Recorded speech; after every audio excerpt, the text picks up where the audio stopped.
Nariz respira, escuchamos al mundo con todo su alboroto, los párpados El 1 de octubre se cumplió el Día Internacional de las Personas Mayores desde 1990, declarado por las Naciones Unidas. Se vive más tiempo en todo el mundo. Actualmente, por primera vez en la historia, la mayor parte de la población tiene una esperanza de vida igual o superior a los 60 años. En Argentina el 17% de la población tiene más de 60 años, el 13% tiene más de 65 años, lo que en términos demográficos ubican a nuestro país como un país poblacionalmente envejecido. Sin embargo, las personas mayores de hoy nos están mostrando cómo transforman el concepto que tenemos de vejez hacia la nueva longevidad. Una transformación que implica cambios de 360 grados en la sociedad. De hecho, suponen 7 millones de votos, por ejemplo, ¿no?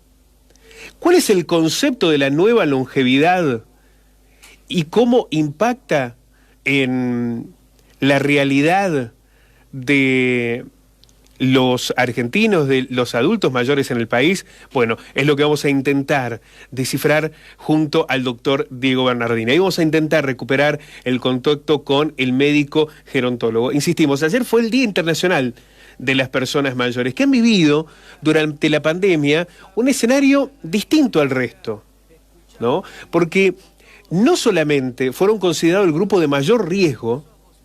Cuando hablábamos del virus, siempre hablábamos de que el mayor riesgo estaba en aquellos que eran mayores de 65 años, ¿no? Y además fueron los que más debieron soportar el aislamiento y los condicionantes, hasta que finalmente la vacuna comenzó a ser una oportunidad. Pero incluso con la vacuna, han sido quienes más debieron confrontar con esta realidad. Bueno, vamos a sumar al doctor Diego Bernardini para que nos ayude precisamente a analizar este escenario. Doctor, ¿cómo le va? Muy buenos días. ¿Qué tal, Pablo? Buen día. Muchas gracias por el llamado. Para nosotros es un verdadero placer, doctor. Bueno, recién hacíamos referencia en la introducción a los datos que usted mismo nos había aportado y bajo el concepto de lo que se denomina la nueva longevidad, que a mí me gustaría poder explicarlo. ¿De qué se trata cuando hablamos de la nueva longevidad? Yo creo que la nueva longevidad es una transformación social que estamos viendo de la mano de quienes hoy son personas mayores, que de alguna manera nos están ayudando y obligando a repensar, a redefinir qué estamos entendiendo por vejez o por envejecimiento. Son, como mencionabas en la introducción, no solo son cada vez más personas mayores las que realmente forman parte de nuestra comunidad, sino que además son personas que deciden vivir diferente, son personas que nos están mostrando cómo se puede emprender, cómo se puede retomar estudios o cuestiones vinculadas al aprendizaje, al saber, que han quedado postergadas. Son personas que están redefiniendo sus propias relaciones de pareja, por cuanto estamos viendo que vínculos de toda la vida de alguna manera se desarman y se vuelven a construir otros nuevos. Estamos viendo, como dijiste, a partir del voto, cómo están influyendo en la gobernabilidad, en los momentos electorales. Entonces, de alguna manera, somos testigos con ellos de una transformación muy, muy profunda que requiere, por supuesto, un análisis de 360 grados, entendiendo que las personas mayores, de alguna manera, están participando, si se quiere, de una forma muy protagonista en nuestra sociedad y cada vez con mayor peso en el día a día. ¿Qué contradicción con la lectura que tuvimos históricamente con la vejez? Porque siempre nos imaginamos que era una etapa muy conservadora, muy de ratificación de preconceptos, de linealidad, donde no había disrupción de lo que se suponía era la última etapa en la que finalmente, este concepto de la última etapa tiene que ver con lo muy conservador. Sin embargo, doctor, lo que usted nos plantea es de un cambio, de una evolución, de una disrupción. Sí, completamente. Pensemos que si hay algo que está cubierto de estereotipos, de prejuicios, son las personas mayores. La discriminación, de alguna forma, hacia las personas mayores es mucho más frecuente que la que podemos encontrar por una cuestión de género, por una cuestión de idea política, hasta por color de piel. Entonces, de alguna manera tenemos que pensar que esa discriminación, el edadismo, como se llama en términos técnicos, va a ser una herida para nosotros mismos el día de mañana. Y la realidad es que simplemente necesitamos observar qué es lo que están haciendo las personas mayores, entendiendo también que la edad cada vez nos define menos, la edad cronológica, ¿no? O sea, los médicos que trabajamos con personas mayores pensamos en la funcionalidad, y eso es muy diferente a la edad cronológica. Hoy una persona que, por ejemplo, se está jubilando o lo están jubilando a los 60 y pico de años, está perfectamente en plena plenitud. Y al mismo tiempo, en términos de salud, la realidad es que el 85% de las personas mayores en Argentina viven en sus casas, tienen un buen nivel de salud, quieren participar. Lo que tenemos que hacer como sociedad es brindarle oportunidades para que puedan seguir aportando, para que puedan seguir siendo partícipes y para que no caigan en esos estereotipos. Qué importante el concepto del aporte, ¿no? Porque de alguna manera eso se trata, digo, el aporte individual de cada una de esas personas y el aporte colectivo, el saber que no se trata del desenlace, sino de un aporte diferente al que venían desarrollando hasta esa instancia.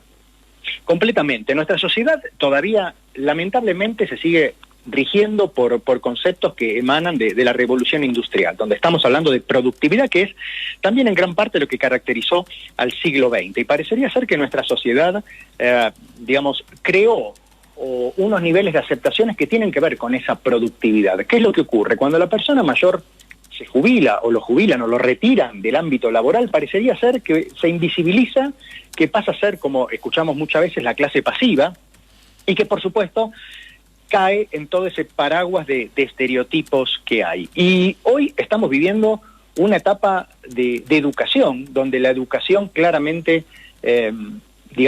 no solo es constante, sino que es necesaria como forma de aprendizaje a lo largo de la vida, va de la mano del trabajo que ya cada día es menos físico y empieza a tener más peso en ello, actividades cognitivas, experiencia, lo que en términos laborales muchas veces o psicológicos conocemos como habilidad de la mano de la edad. Entonces tenemos que pensar que el concepto o la idea de productividad debería ser reemplazado por el de vigencia. Y tener vigencia es la capacidad que tenemos las personas, por ejemplo, de aportar, de dar nuestro saber, nuestra experiencia, nuestro conocimiento. Y eso no tiene fecha de vencimiento, eso va con la edad. Entonces lo que tenemos que hacer, vuelvo a repetir, es darle la oportunidad a estas personas mayores a que nos brinden todo ese conocimiento, toda esa mochila de ganancias, de pérdidas, de frustraciones, de aprendizajes, de tristezas y también de alegrías que han ido cosechando a lo largo de la vida y que por otro lado muestran que la vida para esa persona no pasó en vano ni se está viviendo en vano. Doctor, ¿cómo se pueden adaptar esos conceptos después de lo vivido en esta pandemia? Porque recién lo retratábamos, las personas mayores fueron consideradas el grupo de mayor riesgo. Ya incorporar el concepto del riesgo era una situación que provocaba temor, que provocaba encierro, esta idea de puedo ser yo sobre todo la víctima de la enfermedad, del COVID, personas que se aislaron, que debieron transitar todo este proceso sin vínculos sociales, afectivos, o por lo menos los que tenían antes de la pandemia y que debieron reconstruir lentamente esa nueva vinculación.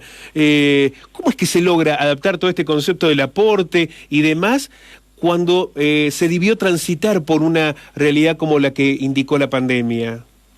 Es una muy buena pregunta y merece muchas reflexiones. Lo primero que tenemos que entender es que pensando que hacíamos lo mejor por ellos, lo que hicimos fue encerrarlos. Los metimos en las casas y además los metimos durante un tiempo muy exagerado y además los perseguimos cuando quisieron salir a tomar aire, cuando quisieron salir a una plaza a tomar el sol, cuando quisieron ver a sus nietos o cuando simplemente quisieron salir o traspasar esa puerta. Y eso está muy mal, porque eso primero es no haberlos consultado, no haberles preguntado, haber vulnerado entonces sus propios derechos, su dignidad, y sobre todo los hemos infantilizado, porque de alguna manera nos hemos apropiado de ellos, o el Estado por lo menos se apropia de ellos diciendo nuestros mayores, y no son nuestros mayores, son ciudadanos como cualquiera de nosotros, con derechos, con obligaciones y con una dignidad que tiene que ser respetada. Ahora bien, ¿qué es lo que ocurrió? También como vimos lamentablemente que fue el primer grupo y el más afectado con unas tasas de sufrimiento, de internación y de muerte muy, muy altas, también con el tiempo nos hemos dado cuenta que, por ejemplo, fueron quienes más decididos fueron a la hora del voto, de la vacunación, perdón. Entonces, las vacunas, de alguna manera, nos están mostrando que son personas que quieren seguir viviendo, que encuentran en las vacunas eficaces digamos, un tipo de ilusión, y que al mismo tiempo nos han mostrado resiliencia, nos han mostrado una capacidad de afrontamiento alta, pero, y este pero no descalifica lo anterior que acabo de decir, hay que entender que no hay una identidad colectiva en lo que respecta al grupo de las personas mayores, porque no hay dos personas mayores iguales. Entonces, con esto que yo estoy diciendo, no significa que no hablemos también de las personas mayores que han sufrido ese aislamiento, esa soledad, que han caído en depresión, que inclusive se han suicidado porque ha ocurrido muertes dentro de los domicilios, o por ejemplo que sin llegar a la muerte han visto alterada su calidad de vida porque no pudieron hacer sus tratamientos de rehabilitación, sus tratamientos de kinesiología, de estímulo cognitivo, sus chequeos médicos. Entonces tenemos que pensar que esto también va a dejar y está dejando secuelas, que son las que yo llamo las otras curvas, ¿no? Porque siempre, lamentablemente, y acá está el error, la política pública, los que toman decisiones políticas que no son ni más ni menos que servidores nuestros, o sea, son funcionarios públicos, no han consultado a las personas que realmente saben de esto. Y allí en Córdoba hay muchas personas muy bien formadas en el cuidado y la atención de las personas mayores que, por ejemplo, debieron haber sido consultadas para tomar mejores decisiones. Entonces, yo creo que esto también nos tiene que servir de aprendizaje, nos tiene que servir de replanteo, de reflexión, para, como digo, ver qué rol le damos a esas personas mayores el día de mañana, que ni más ni menos vamos a ser nosotros. ¿Y qué rol cree que van a ocupar en esta nueva normalidad? ¿Cómo cree que se está leyendo esta realidad de el rol o el aporte que pueden dar las personas mayores en esta nueva instancia, ya transcurrido la pandemia, o lo peor de la pandemia? Bueno, es muy interesante y yo creo que parte de eso lo hemos visto con lo que fue el comicio electoral de hace unas semanas atrás. Por ejemplo, vos mencionabas hace un ratito atrás que las personas mayores son cerca de 7 millones de votos, pero además de que son 7 millones de votos y que simplemente es cuestión de pensar qué ocurriría si esos 7 millones de votos se organizan y se ponen de acuerdo, ¿no? Pero el punto es que independientemente de eso, las personas mayores, que por ejemplo sabemos que en Argentina, después de los 70 años, están exceptuadas de la obligatoriedad de ir a votar, sabemos que son los grupos que tienen más cumplimiento a la hora del voto. O sea, ellos van igual y van en un número muy alto, porque esto también lo hemos visto no solo en Argentina, sino que lo vemos en otros países. Entonces, atención con esto, porque las personas mayores se van a empezar a hacer notar cada vez más. Y, por ejemplo, el momento de la decisión política es uno de ellos. Ahora bien, ¿qué es lo que está ocurriendo? Bueno, lo que está ocurriendo es lo que estamos siendo testigos de personas mayores que deciden no anclarse en el concepto de jubilado, de retirado, de clase pasiva, ¿no? De viejos o de viejas, más allá de que en nuestro país tiene una connotación cariñosa, son personas mayores que deciden seguir haciendo su vida, y lo vemos ahí. Córdoba tiene programas, por ejemplo, de educación universitaria muy interesantes, tanto en Río Cuarto, como en la ciudad de Córdoba, como en Villa María, donde la cantidad de personas mayores que asisten, no solo porque quieren aprender, por ejemplo, no sé, algún cursos de literatura, cursos de psicología, de historia o de innovación tecnológica, sino porque además quieren encontrarse con sus padres, quieren socializar, quieren compartir, y eso sabemos que trae de la mano salud, bienestar y una buena calidad de vida. Entonces, yo creo que simplemente es cuestión de abrir los ojos y ver qué están haciendo ellos. Doctor, como siempre, muchísimas gracias por ayudarnos a analizar este concepto que luego del Día Internacional de las Personas Mayores, dispuesto por las Naciones Unidas, y en medio, mire, ayer, por primera vez después de largos meses, desde diciembre del año pasado, Río Cuarto volvió a tener 0 casos. No hubo contagio. Bueno. Es una muy buena noticia, pero que también nos revela en esta discusión, en este debate, el concepto de la nueva normalidad y cómo lo vamos a enfrentar o confrontar o desarrollar, y cómo en ese proceso se incluye a la persona mayor, cómo se la escucha, cómo se la integra, cómo se dispone a articular lo que efectivamente quieren como nueva normalidad. Bueno, me parece que es una enorme oportunidad para que se pueda poner en debate, y nos parece maravilloso que eso pueda iniciar con la posibilidad de consultarlo. Le agradecemos muchísimo, doctor. Un abrazo fuerte, Pablo, muchas gracias y que tengan un buen día. Muchísimas gracias. El doctor Diego Bernardini, gerontólogo, uno de los mayores especialistas en el país sobre la materia, que pone en debate precisamente la realidad de las personas mayores en medio de la pandemia y en medio también de la lectura social que todos y todas tenemos sobre la vejez. Porque respirar es